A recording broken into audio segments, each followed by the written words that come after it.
en Venezuela. En estos 13 años nosotros hemos visto cómo se ha pasado de la pobreza a la miseria más atroz. Del problema de la inseguridad, por ejemplo, a lo que tenemos hoy, que es el gobierno de Lampa. Bueno, han sido 13 años, repito, de muy dura lucha. Yo quiero públicamente dar mi testimonio de admiración y de agradecimiento a las personas que me acompañan en el Radar de los Barrios, porque han sido no solamente mis hermanos de lucha, han sido mis maestros. Y yo, repito, les agradezco a ellos y a Dios Todopoderoso por estos 13 años del Radar de los Barrios. Hoy también cumpliría un año más de vida ese luchador social, ese luchador democrático, ese maestro mío llamado Laureano Torrealba. Mi padre, que Dios lo tenga en la gloria y que desde allá siga ayudándonos y apoyándonos. Bueno, todo eso forma parte pues de las muy personales razones por las cuales este 4 de julio es especial. Nuestro saludo también al pueblo norteamericano. Se celebra un aniversario más de la independencia de los Estados Unidos de América. Nuestro saludo a ese pueblo, a esa sociedad, a ese país. Vamos de inmediato con el desayuno informativo que nos tiene nuestro aliado César Batis del Pitazo. César, muy buenos días, te escuchamos. Buenos días, Chugo. Un saludo y felicitaciones por esos 13 años del Radar de los Barrios. Que sigan aumentando esa cantidad de años y ese activismo en las comunidades populares del país.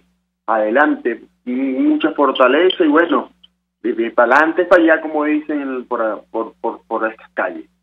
Bien, precisamente, Chugo, comenzamos con una noticia que tiene que ver con la celebración del 4 de julio, del Día de la Independencia de Estados Unidos, porque resulta que Citgo, por segundo año consecutivo, financia la fiesta del 4 de julio, del Día de la Independencia, en Houston. Este es un contrato que firmaron el año pasado Citgo y la alcaldía de Houston. El año pasado fueron $125,000 y este año no se sabe cuánto, pero habrá música, juegos pirotécnicos y otras atracciones, y Citgo es el principal sponsor de esta actividad. Es de suponer, a pesar de que no se tienen los números, de que la cantidad invertida o gastada en esto estaría en el mismo orden del año pasado, pues como recordemos, en Estados Unidos no hay inflación. Bueno, la otra nota que tenemos importante es que protestan en la carretera Lara Zulia después de 40 días sin agua en Cabimas. Es grave la situación del agua en todo el país, pero específicamente esta protesta que se origina en la Zulia, esta vía que conecta al Zulia y a Lara, como lo dice el mismo nombre, no es la primera que ocurre. Ya el mes pasado, antepasado, no recuerdo ya, se había realizado ese tipo de protesta.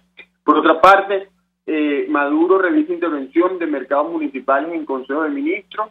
Tenemos también el desborde del río Orinoco, deja familias afectadas en Puerto Ayacucho. Y José Manuel Olivares, el diputado José Manuel Olivares, anuncia que la Asamblea Nacional asumirá la mediación del conflicto médico que le lideriza, o el conflicto del sector salud que le liderizan las enfermeras. Eso es lo que tenemos por ahora. Vamos a seguir haciendo el sondeo noticioso durante todo el día, y por eso los invitamos a que nos sigan a través de @elpitazotv. Estamos a la orden, Chugo, y bueno, y una vez más, felicitaciones por estos 13 años. Muchísimas gracias. Era César Batis, nuestro aliado de elpitazo.tv, en alianza con las Fuerzas de la Unión, a través del Pitazo Madrugador lunes, miércoles y viernes. Otro evento importante que tuvo lugar en las horas recientes fue la ceremonia de ascenso de unos 16.900 oficiales a los grados de coronel y de capitán de navío. 16.900. Y uno se queda pensando en el volumen de la cifra, en lo que eso significa, en la cantidad de oficiales, en el tamaño que la Fuerza Armada tiene que tener para que esos oficiales tengan efectivamente puestos de comando, puestos administrativos. Cada vez que se produce una ceremonia de ascenso, hay comentarios, corrillos, rumores. Personas que están de acuerdo con ese gobierno dicen que no, los ascensos se dieron en buena ley, se respetó la condición meritocrática y quienes fueron ascendidos tienen los méritos suficientes para ello. el valor suficiente para ello. Quienes están en contra del gobierno, sea el que sea el gobierno, dicen, bueno, no están los primeros de la promoción, fue una cosa donde se impuso el dedo, el capricho o la voluntad político partidista o caudillista, bueno, se saltó las normas y procedimientos. Eso siempre lo hemos escuchado, particularmente en estos últimos tiempos, cuando no solamente la Fuerza Armada como institución, sino todas las instituciones de la democracia venezolana se han visto disminuidas y deterioradas. Por eso es importante que este hecho se ha visto no desde una perspectiva partidista, banderiza, sino desde una perspectiva institucional, desde una perspectiva republicana. Por eso nos buscamos una voz autorizada, la voz del general Gonzalo García Ordóñez. El general Gonzalo García Ordóñez fue comandante general del ejército venezolano, es una persona que ha ocupado muy altas y muy distinguidas responsabilidades, incluso algunas de carácter diplomático, y es una persona con una mirada, repito, serena, reposada sobre este tipo de eventos. General García Ordóñez, muy buenos días, gracias por atender nuestra llamada madrugadora. Por favor, en su opinión, ¿qué reflexión podemos tener los venezolanos a propósito de esta información que sale a través de la cuenta @prensafam? 16.900 nuevos coroneles y capitanes de navío. Le escuchamos. Buenos días, Chugo. Mira, yo no fui comandante del ejército, mi último cargo militar fue jefe del Comando Unificado de la Fuerza Armada Nacional, lo que hoy en día se conoce como el CEO. Pero bueno, eso es una cosa secundaria. No, disculpe, general. De acuerdo, era UFAM.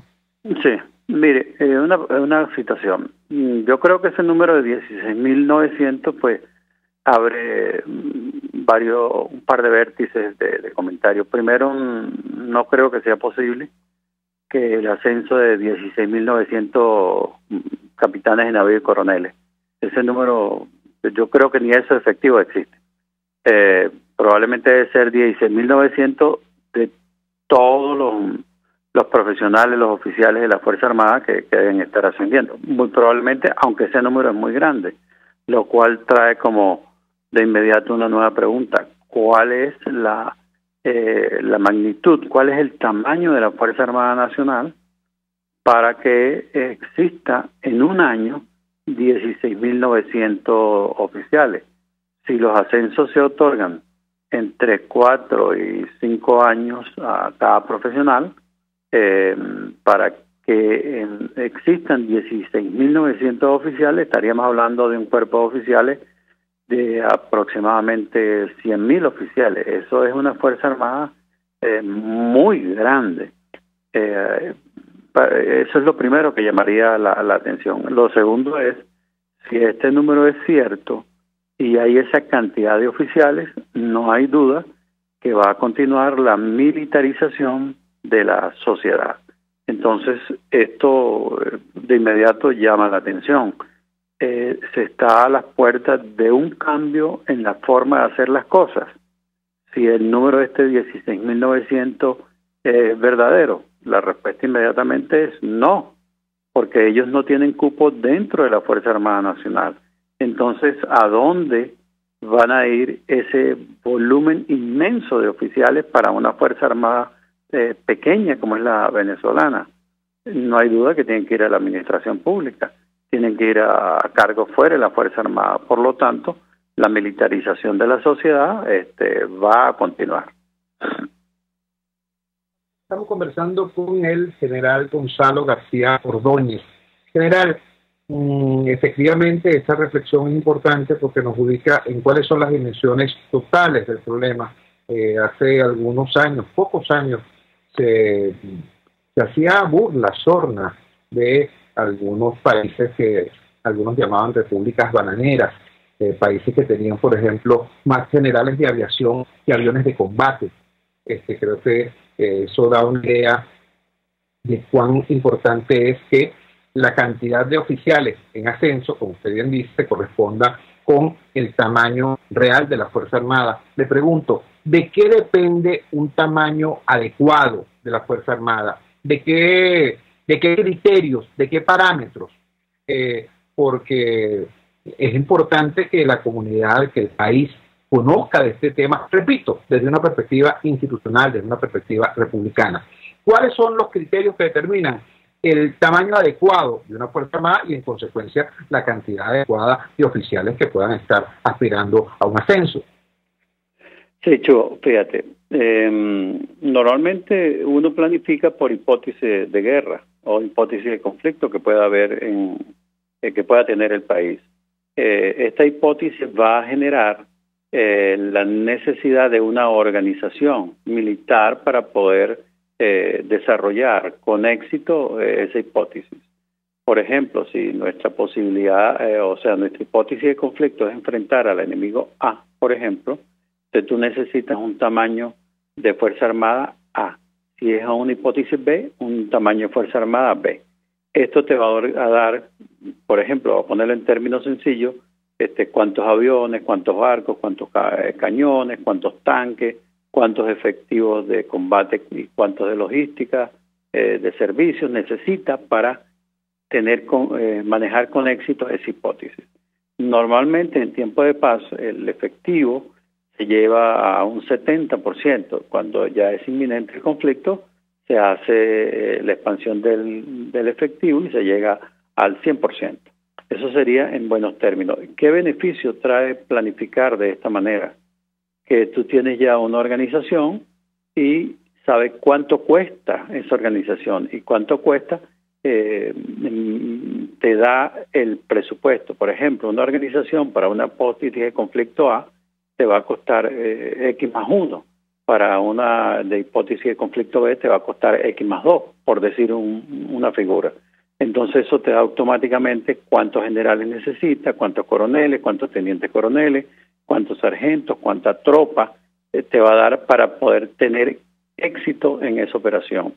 Esto permite, primero, disminuir la discrecionalidad del presidente de la República, del ministro de la Defensa, de los comandantes de fuerza o componente, como se habla hoy en día, y tienes un tamaño de Fuerza Armada adecuado. Pero cuando esto no existe una ley que regule esto, no existe una ley que enganche la ley de presupuesto a una hipótesis de conflicto, a lo que diríamos una ley de organización y equipo, una ley de plantilla, entonces la discrecionalidad es muy alta y así vemos entonces que el resultado es que tú tienes 16.900 efectivos profesionales siendo en la categoría de oficiales, siendo ascendidos para una Fuerza Armada tan pequeña que no está encadenada a un conflicto.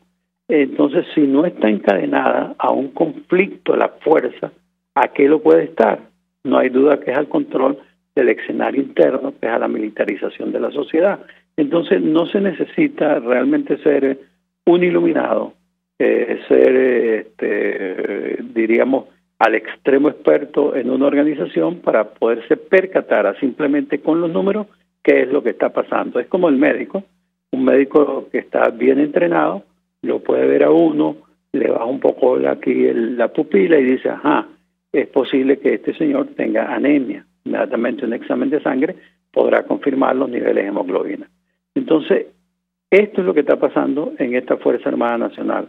Un número muy grande de oficiales para una Fuerza Armada tan pequeña. ¿Y dónde los coloca? Bueno, ya sabemos el resultado. Estamos conversando con el general Gonzalo García Ordóñez, ex jefe del CUFAN, general del Ejército Venezolano, en situación rosa, situación de retiro. Nos está explicando cuáles son los criterios que en términos de una ideal planificación deberían determinar el tamaño de la Fuerza Armada y en consecuencia la cantidad de elementos oficiales que podrían estar aspirando o no a sus ascensos, a sus cargos. Circula la información de que supuestamente hubo una obligación, se habría obligado a algunos oficiales o a todos los oficiales a firmar una supuesta carta de lealtad personal al presidente de la República como requisito previo para el ascenso.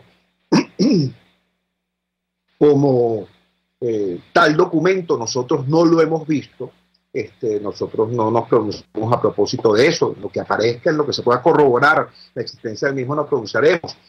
Pero en principio nos parece bastante más útil, bastante más pertinente esta reflexión, digamos, de naturaleza estructural sobre lo que debe conocer el país acerca de lo que debe ser el tamaño de su Fuerza Armada, si es una Fuerza Armada para defender al país, si es una Fuerza Armada para militarizar la sociedad. Finalmente, general, una consulta que quería hacer, ha circulado mucho una protesta airada por parte de algunas personas, incluso de algunos penalistas, sobre una supuesta escala de sueldos que habría en la Fuerza Armada, que coloca a un teniente, por ejemplo, cobrando más de 200 millones de bolívares, y eso suele ser comparado, o ha sido comparado, con el ingreso actual de un maestro o de un profesional de otra área. Entonces, se ha creado allí una suerte de ruido importante, porque por supuesto eso llama a la indignación a cualquiera que se ve mal parado en esa comparación. Le pregunto, ¿cuál es la situación real del tema de los salarios en la Fuerza Armada y cuál ha sido la evolución histórica del manejo de ese tema? Es una pregunta que me parece a mí muy importante porque en este momento todo el país está hablando de ese tema y la sociedad está pendiente de la tragedia que vivimos y además que la sufre y la padece. Voy a poner mi ejemplo. Cuando yo me gradué en el año de 1973, mi primer sueldo fue alrededor de $400 mensual. Hoy en día, como general de división, que estoy homologado, mi sueldo, bueno, ayer era $10. Probablemente con el valor del dólar, hoy será $9.80 o con 50. O sea, hay allí una gran diferencia entre lo que era el sueldo de un subteniente en el año 73 y lo que es el sueldo de un subteniente, de un teniente hoy en día. A ver, ¿qué traduce esto? En mi opinión, y revisando los números de manera fría, el volumen de bolívares en relación a dólar con valor constante, realmente el gobierno del presidente Maduro es el que más mal ha pagado a los militares. Porque tú pasaste del año 73 con un precio del barril entre 5 y 8 dólares al año 2018 a un precio del barril a promedio de 60 dólares, pero en aquel entonces el sueldo eran alrededor de $400. Un recién graduado profesional militar, un subteniente, ganaba alrededor de 400, pero un médico veterinario ganaba 600, 700 dólares. Un ingeniero estaba alrededor de los $900 mensual. Ahora, dime hoy en día qué profesional de cualquier rama, militar o de cualquier profesión liberal, está en 800, 900, 400 dólares. Ninguno. No hay profesionales que ganen ese dinero en el país.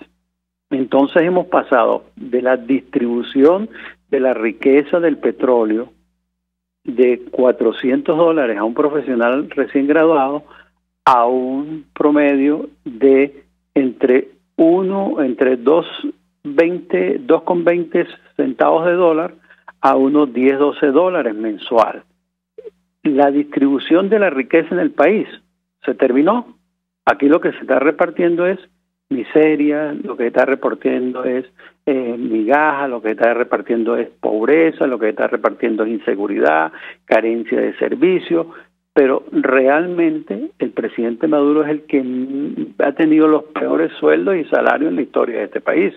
Estamos alrededor en este momento de un salario por debajo de los 10 dólares todos los ciudadanos. Entonces, en este momento, a lo mejor el volumen en bolívares se ve muy grande, pero ese volumen en bolívares tampoco existe. Yo te podría mostrar mi planilla de pago de cuando tú quieras, la puedo pedir o la puedo bajar de internet y te aseguro de que yo, por ejemplo, que he visto esos números tan grandes en la red, por ejemplo, en la web, bueno, yo no estoy recibiendo eso. No sé si los oficiales en servicio activo están recibiendo eso, pero uno que tiene homologado los sueldos, ese no es el ingreso que está llegando. Pero por encima de eso es de que antiguamente, por ejemplo, la aspiración de cualquier familia en Venezuela era que se graduara uno de los miembros de la familia de profesional, que fuera a la universidad y se graduara, o fuera a una escuela técnica y se graduara, o a un tecnológico. Uno que se graduara por familia ya era suficiente para poder tener ascenso social esa familia, ascenso en todos los sentidos, porque un sueldo realmente empujaba una familia. Si una muchacha, por ejemplo, o un muchacho se lograba casar con alguien que fuera profesional, fuera profesora, médico, ingeniero, militar, etcétera, esa ya tenía garantizado prácticamente su futuro en la proyección de mediano y largo plazo. Hoy en día asisten todas las familias graduadas, profesionales universitarios. No hay garantía de nada y esa es la tragedia que tenemos. A una persona se le daña la nevera y es imposible repararla, reemplazar una cocina, comprar un bombillo. Uno va a un supermercado y ve un bombillo de entre 6 y 12 millones de bolívares.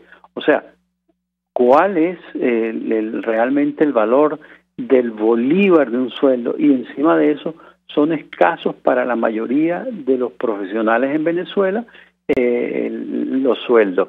Te repito, está entre $2 mensual, hay alguna cifra que uno ve que está por debajo inclusive de $1, y $10, eso es lo que está ganando el venezolano. Por eso te comparo lo que yo sé, cuando yo me gradué ganaba $400 mensuales, hoy en día estoy en $10 mensuales y cada día con la hiperinflación, pues realmente gano. Uno empieza ganando en el mes $10 y termina a final del mes con $5 o $6. Esa es la tragedia que tenemos. Este es el gobierno que más mal ha pagado a los profesionales, así le ponga millones a la cifra, que en mi caso, cuando yo veo mi planilla de liquidación, eso no es cierto. General, yo le agradezco profundamente que nos haya regalado estos minutos en esta madrugada del miércoles 4 de julio. Era el general Gonzalo García Ordóñez, ex jefe del CUFAN y general del Ejército en honrosa situación de retiro. Importante entonces ubicar a los efectos nuestros, a los efectos ciudadanos, civiles, dos elementos básicos que nos transmite hoy el general Gonzalo García Ordóñez. En primer lugar, el tema de los ascensos militares. Dice con toda razón García Ordóñez, ok, 16.900 oficiales ascendidos para una fuerza de qué tamaño. ¿Y cuál es el criterio para determinar el tamaño de una fuerza armada? Las hipótesis de guerra. ¿Con quién nos vamos a caer a tiro? En las hipótesis de guerra, en los juegos de guerra. ¿Con Cuba? Bueno, entonces necesitamos una fuerza armada de tal tamaño. ¿Con Colombia? No, tiene que ser una fuerza armada de tal tamaño. ¿Con el imperio? ¿No? ¿Con el planeta entero? ¿Con los marcianos? Necesitamos una fuerza armada de tal tamaño. Entonces puedes decir, yo necesito, pues tengo que tener tantos barcos de guerra, necesito tantos capitanes de navío. Como tengo que tener 500 brigadas, necesito 500 generales de brigada. Como necesito tener 100 divisiones, necesito tener 100 generales de división. Y así. Pero si ese no es el criterio, si el criterio no es el tamaño de la Fuerza Armada para defender el país, su soberanía y su frontera, si el criterio es cómo militarizar a la sociedad venezolana, cómo imponer un proyecto de control político, cómo utilizar la Fuerza Armada como una fuerza de ocupación dentro de nuestro mismo país, entonces varía la cosa. Esto es la reflexión que nos sugiere el general Gonzalo García Ordóñez. Y después dice de manera rotunda, Maduro es el presidente que peor le ha pagado a la Fuerza Armada y a todos los profesionales. Y nos cuenta cómo en 1973, cuando el barril de petróleo costaba $4 o $6, él como subteniente recién graduado ganaba el equivalente a $400. Hoy, el general de división gana el equivalente a $10 con el barril de petróleo por $60. Una pequeña reflexión que creo que nos puede poner, nos puede ubicar pues, en términos de la realidad, más allá del chisme, más allá del tema político, de quién es bueno, quién es malo, quién me gusta, quién no me gusta, los hechos. Y a esos hechos nos remite el general Gonzalo García Ordóñez. Vamos a la siguiente pausa comercial y ya regresamos con muchísimo más de la fuerza. La fuerza es la unión. Usted escucha Unidad, la fuerza es la unión, con Chuo Torrealba por RCR 750 AM. Puedes seguirnos en nuestras redes sociales. En Twitter, @RCR750, la radio que se ve. En RCR somos vanguardia. Toda la programación de tu RCR también la puedes seguir a través de la internet. Audio y video en tiempo real. Noticias y mucho más. No te pierdas ni un segundo de nuestra programación. No hay excusa ni cadena que valga para que dejes de escucharnos. Ingresa a rcr.tv, la radio que se ve. Opinión, ideas en debate. Usted escucha a Chuo Torrealba en Unidad. La fuerza es la unión, por RCR. Regresamos a la fuerza de la unión. El paro nacional de universidades que anunciamos aquí ayer, el de ayer leímos el comunicado firmado por la presidenta de FAPU, fue exitoso, que el gremio acordó extenderlo 24 horas más. Tenemos en línea al profesor Laqueta Estefani, de la Junta Directiva de FAPU. Queta, muy buenos días. Cuéntanos, ¿qué está previsto para el día de hoy en esta dinámica de conflicto universitario? Te escuchamos. Sí, buenos días, Chugo. Bueno, hoy nosotros hemos decidido extender el paro. Eso es una decisión que se toma a partir de una reunión con los demás gremios universitarios. Hasta ahora habíamos hecho paro de profesores, nos habían acompañado en algunos casos los profesionales, pero hubo una reunión el lunes con las federaciones de empleados, las federaciones de obreros, FAPU, y ahí nosotros acordamos extender el paro. Ahí surge la propuesta de extender el paro 24 horas más, y eso fue aprobado pues por nuestra junta directiva, porque no hay respuesta de parte del Ministerio de Educación Universitaria. Hubo la reunión en el Consejo Nacional de Universidades, ahí los rectores plantearon el tema salarial, han planteado, por lo menos sabemos que los rectores de Averú han planteado el criterio que viene defendiendo FAPU, que es el del salario digno, entendido el salario digno como un salario que permita a la familia efectivamente acceder a los bienes de primera necesidad y a los servicios de primera necesidad, lo que conocemos como la canasta básica familiar. Nosotros la tabla que formulamos fue con ese criterio. El obrero 1 debe ganar la canasta básica familiar, y a partir de ahí aplicar la interescala. Cuando nosotros hicimos la propuesta, la canasta estaba en 220 millones, ya la canasta está en 301 millones, de acuerdo con las cifras del Sendas, que son conservadoras, no son exageradas, y eso es lo que está costando una canasta básica. Entonces nuestros obreros deberían ganar 300 millones de bolívares, y en este momento nadie gana esa cantidad en el país. El tema del salario, entendido así, es un tema fundamental que se tiene que resolver en el país. Nosotros vemos que no solamente los universitarios somos los que estamos reclamando salario digno, sino que lo están reclamando distintos sectores, el sector eléctrico, el sector de salud. Nosotros estamos planteando que se asuma eso como el criterio del salario, porque discutir el salario en términos de salario mínimo, por ejemplo, no tiene sentido cuando el salario mínimo ha sido llevado a su mínima expresión realmente por parte del gobierno nacional. Cuando se habla de salario mínimo en el mundo, se habla de salario mínimo vital, es decir, el salario suficiente, el salario que se necesita para sostener una familia, no el salario que hay hoy de 3 millones de bolívares que no compra nada. Entonces el conflicto continúa, nosotros vamos a seguir presionando, nosotros vamos a seguir, ya hemos reactivado el Comando Nacional Federativo con las demás federaciones del sector. Nosotros vamos a seguir presionando por salario digno, no solamente para los universitarios, sino para toda la población asalariada del país. Los venezolanos estamos sin ingreso familiar. Esa es una realidad dramática que el país tiene que atender, que eso se tiene que resolver. El gobierno nacional se ha apropiado del presupuesto nacional. El presupuesto no es del gobierno, es de la nación, y eso debería discutirse, y así se le ha planteado a la Asamblea Nacional FAPU en una reunión a la que asistió la presidenta de FAPU, que eso es algo que tiene que discutir la Asamblea Nacional, porque es a la Asamblea Nacional a la que le compete discutir presupuesto. Y hemos planteado a nuestros consejos universitarios la discusión específica de ese asunto. Las universidades no pueden exigir permanencia si no pagan esa permanencia. Los sueldos que hay ahorita ni siquiera permiten que la persona vaya a trabajar, mucho menos que sostenga a su familia. Entonces, esa es la razón por la cual nosotros mantenemos el conflicto, mantenemos el paro. Hemos tenido muy buena respuesta de parte de nuestros agremiados y, por supuesto, al sumarse los demás sectores, al hacer una acción conjunta, eso nos da mucha mayor fortaleza.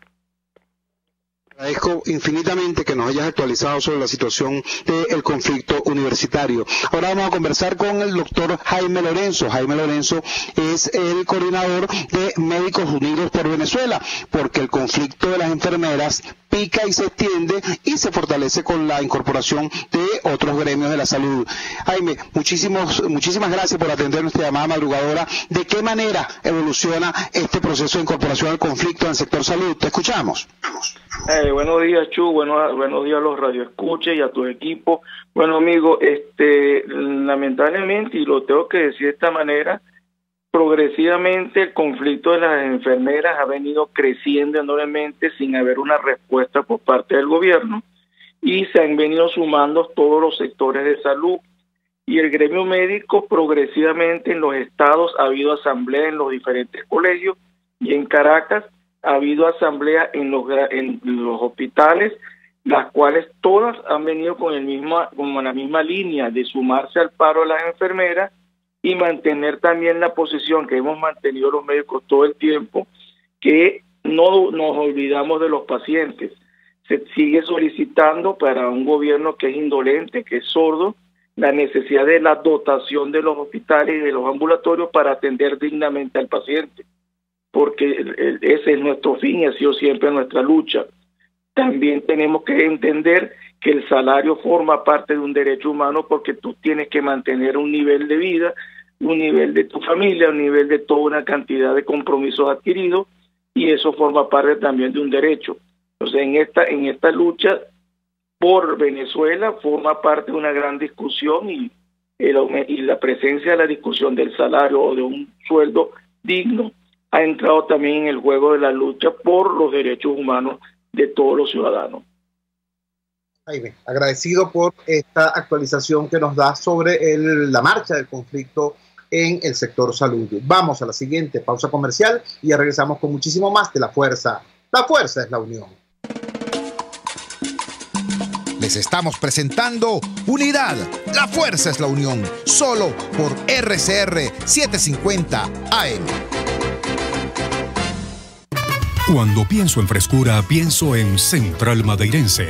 Y sé que solo allí encontraré lo mejor en productos de primera calidad, donde las frutas y vegetales son traídos directamente del campo, con olor a tierra fértil, a tierra venezolana. Central Madeirense. Son más frescas. Les habla Rafael del Rosario, concejal de Chacao. ¿Sabía usted que más del 70% de las protestas en nuestro país se debe a la falla de los servicios públicos? El Estado debe garantizar el óptimo funcionamiento de los servicios fundamentales para nuestra vida cotidiana, tales como agua, luz, gas, aseo y transporte. ¿Qué esperas? Haz valer tus derechos. Les estamos presentando Unidad. La Fuerza es la unión. Solo por RCR 750 AM.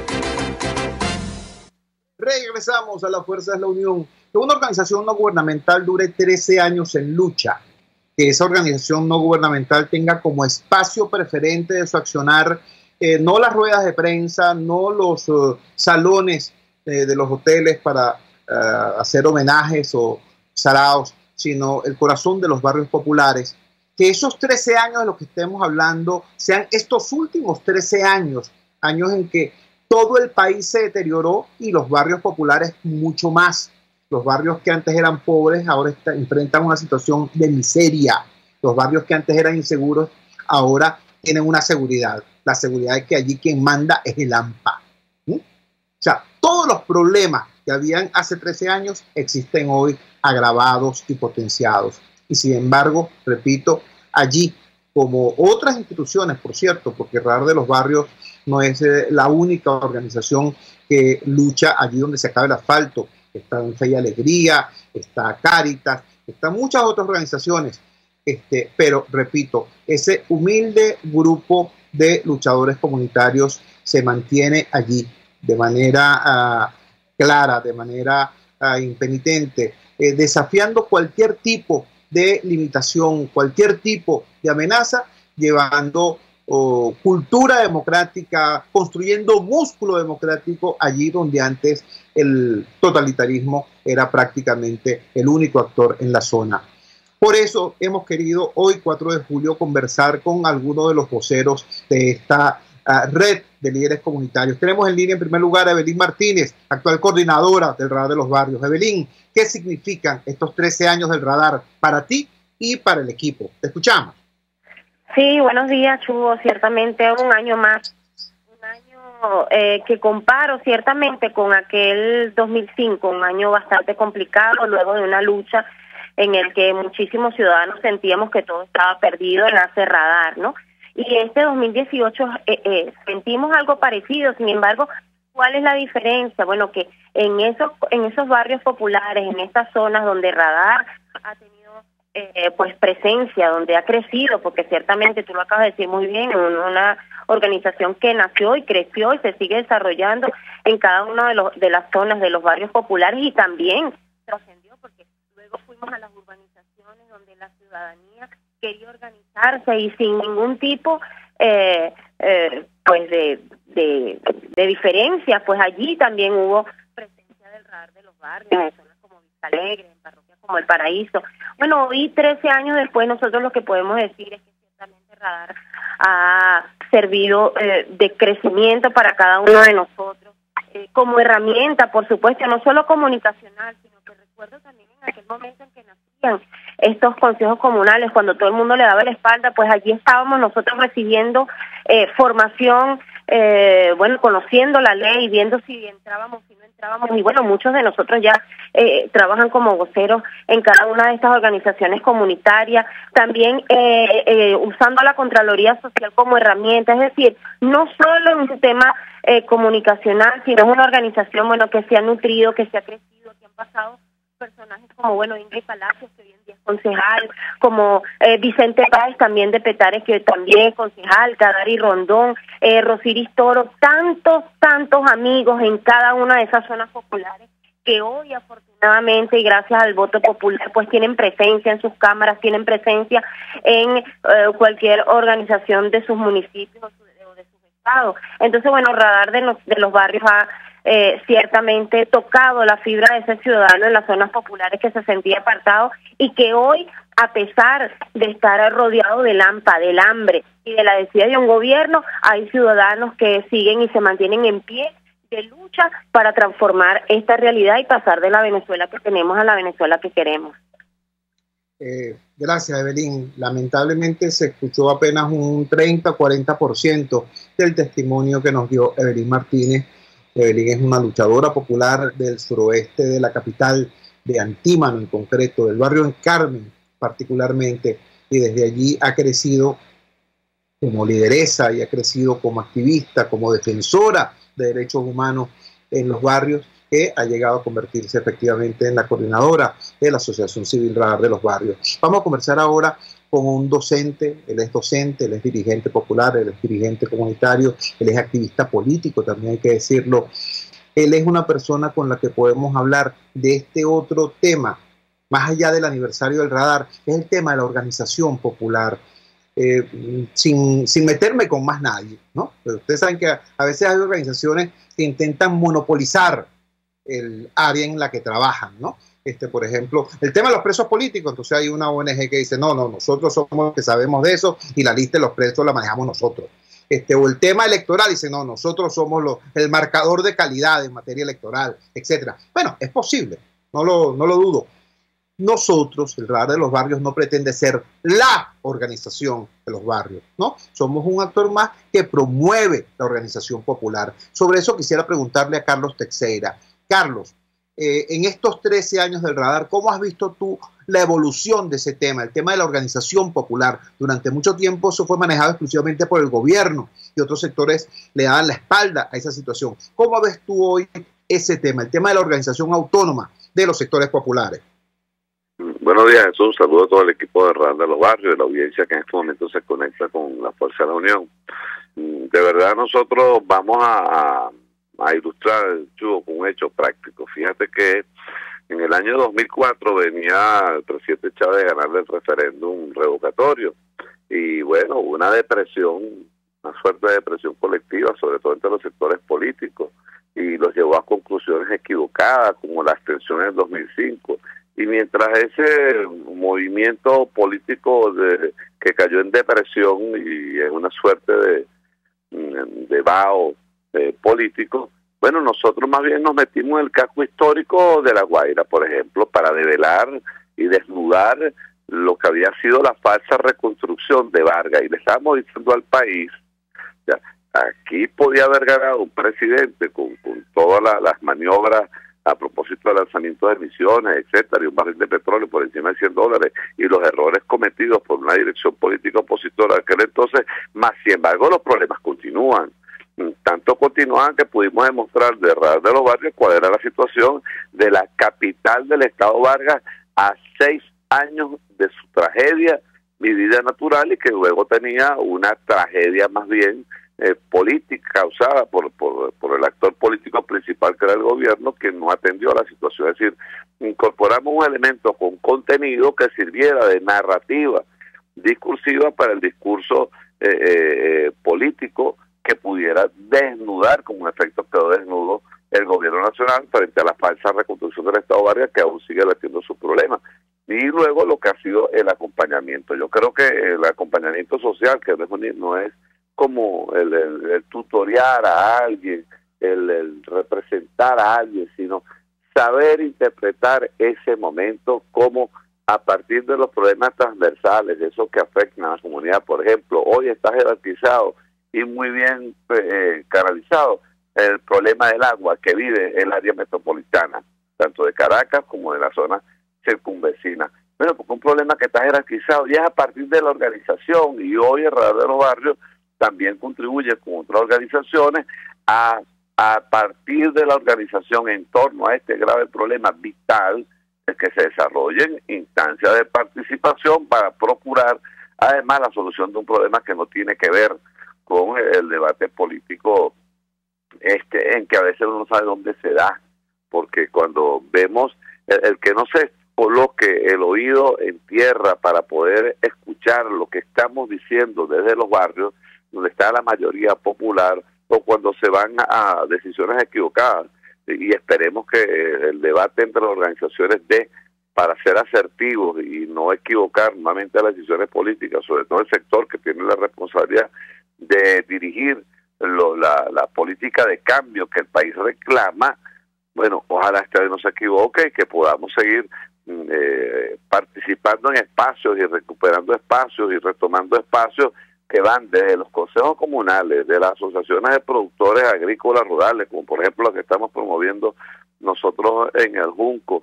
Es decir, el elemento de organización es el que niega la desesperación y sus resultados perversos. Aquí hay gente que insiste en rutas cortas, en salidas aventureras, en soluciones mágicas, en que venga un vengador social, obra suerte, vengador interplanetario, y desecha la labor de organización que necesariamente debe acompañar todo proceso, toda idea de cambio. Y yo creo que allí el Radar de los Barrios va a seguir siendo una suerte de farol, de luz, en medio de esta incertidumbre en que está la dirección política opositora.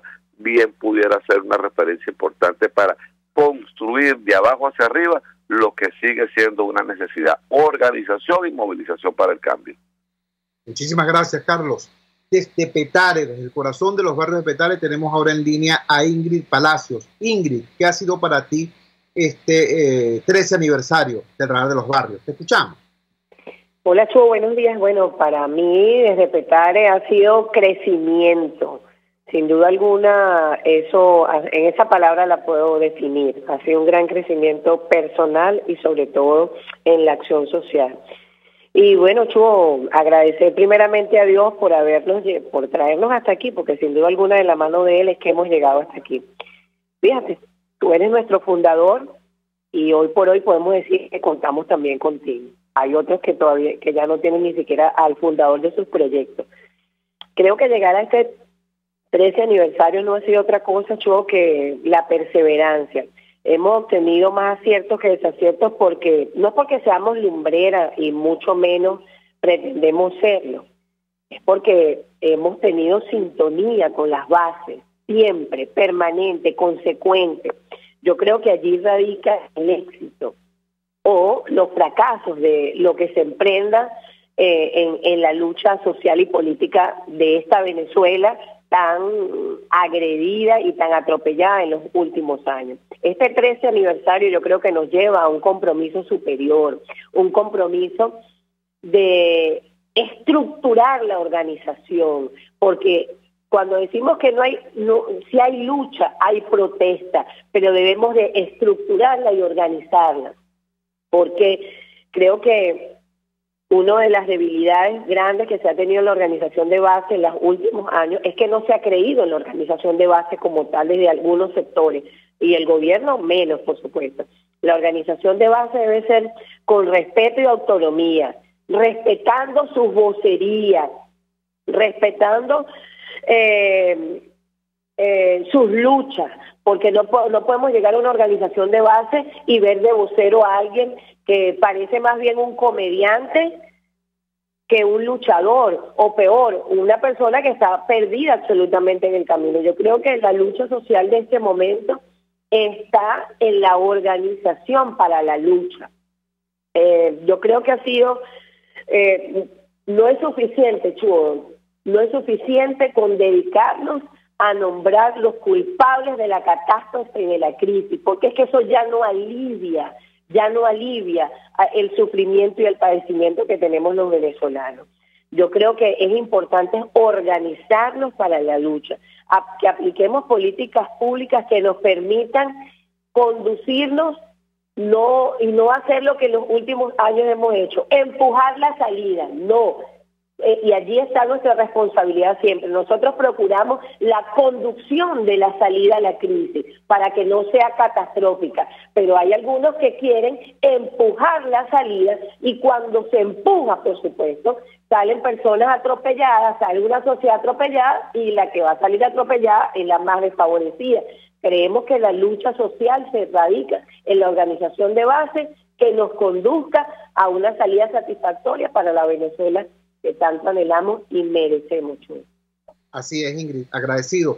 Para finalizar, tenemos en línea a Manuel Mir. Desde el 23 de enero, desde el corazón del 23 de enero, tenemos en línea a Manuel Mir. Manuel, buenos días. ¿Qué es para ti estos 13 años del Radar de los Barrios? Muy buenos días, Chugo, y a todos los que escuchan de la Fuerza de la Unión. En realidad, el Radar de los Barrios ha sido una tremenda iniciativa que ha sido al servicio de lo que es de la comunidad en sus 13 años, por supuesto, Jesús, tú como fundador, un pilar fundamental, junto a Graciela y a todo este aguerrido equipo, Evelyn Martínez, nuestra conductora del programa, quien siempre ha sido nuestra guía, nuestra orientadora en función de este trabajo que se ha venido realizando. Ha sido, por supuesto, una experiencia muy positiva, donde hemos crecido en familia, no solo en esa Contraloría Social, sino también en esa organización social que nace de la gente, que ha sido en la búsqueda de esas soluciones a esos problemas vecinales, y por supuesto, con los dirigentes sociales de toda la parroquia, pues. Y por supuesto respetando su posición política, porque lo importante es esa organización social en función de buscarle la solución a los problemas que aquejan a cada uno de los sectores de nuestra comunidad. Por supuesto, y buscando también, yo diría, esa paz que queremos nosotros desde esa perspectiva del barrio, ¿no? De una acción, por supuesto, comunitaria, conociendo esa realidad social al lado, por supuesto, del pueblo, que es una de las cuestiones fundamentales. Hemos sido, esta gran oportunidad a través del Radar de los Barrios, la voz de los que no tienen voz. Es una oportunidad de todos los vecinos de dar a conocer eso que se desconocía, pues, de esa realidad, y por supuesto apoyando esa organización comunitaria, que es muy importante, lo que han sido las juntas de condominio, los clubes deportivos y culturales, a los cultores populares en ese rescate de las tradiciones folclóricas, ¿no? Y por supuesto, ante esta situación que estamos viviendo, seguimos adelante, seguimos trabajando, porque la participación es muy importante y por supuesto se han sumado muchísimas personas al trabajo social en cada uno de los sectores de nuestra parroquia. Y insisto, agradecemos profundamente, lamentamos que el tiempo se nos acabó. Era Manuel Mir, desde el 23 de enero, dándonos su perspectiva de lo que han sido para él y para su equipo, para su comunidad, estos 13 años del Radar de los Barrios. Trabajamos para ustedes en la dirección general de la emisora, Jaime Nestares. En la producción de este espacio estuvo Marianela Castillo. Al frente de los controles estuvo César Arteaga. Habló para ustedes su amigo, comunicador popular, activista social, ciudadano en lucha por la democracia y por la libertad, Jesús Chuo Torrealba. Ahora más que nunca, fuerza Venezuela, porque la fuerza es la unión. RCR presentó Unidad, la fuerza es la unión, con Chuo Torrealba, solo por RCR